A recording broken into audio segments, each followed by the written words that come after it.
You are listening to Open Democracy. Hello, welcome to the Open Democracy Show. I'm James, and today's episode is a long read of an article. Today's article was first published on the 9th of December 2022. It was written by David Leask, and it is read by myself. The UK firm at the heart of a high-level fraud conviction in Russia. It was the middle of November 2017, and a clerk in the glass and steel headquarters of Companies House in Edinburgh had just stamped a routine and unremarkable document. This was an LP6, a £20 form that records, for the UK's corporate tax registry, any changes in the nature of a limited partnership. The sheet of paper, which bore an indecipherable signature, said that a business called Nube Investments LP had been dissolved 4 months earlier. Companies House clerks do not routinely check whether such filings are accurate, so officials simply logged the paper and published it online. Nube Investments was no more. The business ceased trading, according to that seemingly inconsequential form, roughly 2 weeks before it was due to hand over details of the People with Significant Control, or PSC, of the organisation.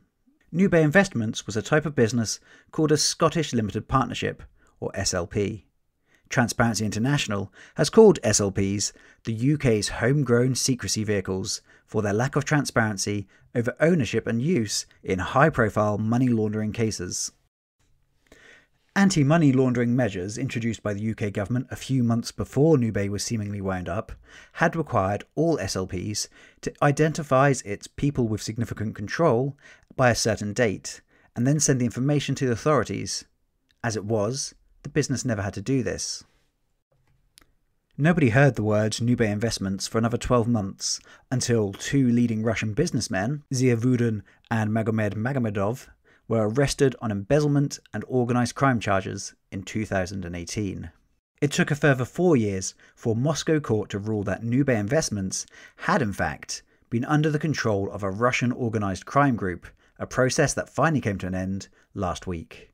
More specifically, a panel of 3 judges determined that Nube Investments was in the hands of Zvidan and Magomedov, businessmen who were once politically well connected in Russia. Indeed, the Magomedov case, with its political ramifications and its through-the-keyhole look at the lives of the country's mega-rich, has gripped Russia. In a lengthy verdict, Moscow's Mshensky district found the brothers guilty of racketeering and embezzlement on a grand scale. The Magomedov and their associates had stolen, the judges said, some 11 billion rubles. That's about £143 million.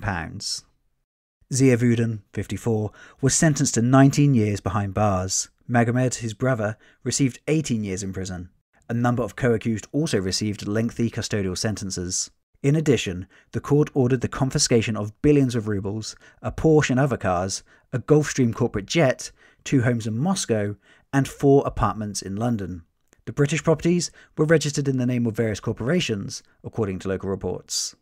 Another Moscow court had already ordered the seizure of $750 million from the Magomedov brothers. At the time, it was said to be the biggest recovery operation of the proceeds of crime in Russian history. The Magomedovs and their co-accused, first arrested in 2018, have always maintained their innocence. Russian media reports suggest that the brothers and their associates intend to appeal the December 1st verdict. Ziavudan held a holding company called Suma, with interests in strategic sectors such as Russian telecoms, ports, and oil transportation infrastructure. He described the case against him as a symbiosis of lies and absurdity. Magomed has said that the organised crime group described by prosecutors is a mythical construct. Speculation has swelled around why the brothers, once fated by the Kremlin, were prosecuted. Back in 2018, the Russian newspaper Novaya Gazeta suggested that the Magomedovs' legal problems began after they started showing political interest in their native North Caucasus Republic of Dagestan. The brothers are ethnic Avars, the largest of the different groups that live in Dagestan. The Magomedovs were previously said to be close to Dmitry Medvedev, Russia's former president and prime minister. Open Democracy approached the Magomedovs' defense lawyer for comment, but did not receive a response. Ziavudan, who was estimated to be worth more than $1 billion in 2017, held several high-profile roles in the world of sport and culture. He used to be president of Vladivostok's Admiral Hockey Club and was on the board of trustees of both the Bolshoi Theatre and the Russian Tennis Federation. Magomed sat in the Federation Council the upper house of the Russian parliament. Now, the pair have been stripped of all their honours. Their prosecution under Russian organised crime legislation was widely seen as a warning shot to big business. Economist Serhiy Alexishenko, a former minister and central banker, on Tuesday told independent Dozhd TV that the Magomedov cause shows to oligarchs who are in the sights of Russian law enforcement that it is better not to resist. The Magomedovs were specifically convicted of misappropriating public funds for construction work on a railway, on a Kaliningrad airport, and on 2 of the stadiums built for Russia's 2018 World Cup. They were found to have used Nube Investments, the Scottish limited partnership that officially ceased trading in November 2017, to carry out more than $2 million worth of fake transactions via OZK, Russia's semi-privatized national grain company. The brothers deny this, saying that the contracts between Nube Investments and OZK were not fictitious, but had simply fallen through.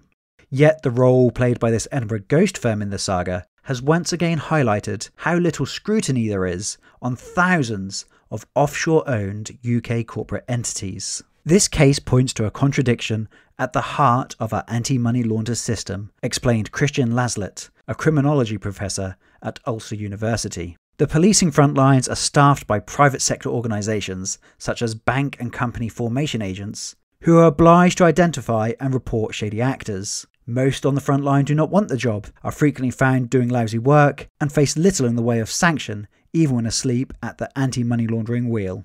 Nube Investments is typical of the Scottish limited partnership genre. It was set up in 2010 and registered, along with thousands of similar entities, at an Edinburgh residence 2 miles from Companies House. Its entire public bureaucratic footprint consists of 2 filings. One is its certificate of registration, the other is the belated LP6, effectively its dissolution. These documents do not cast any light on who owned or controlled Nube Investments, or what they did in its 7 years as a commercial entity. That said, Company House filings do reveal which company formation agent created Nube Investments and who hosted it.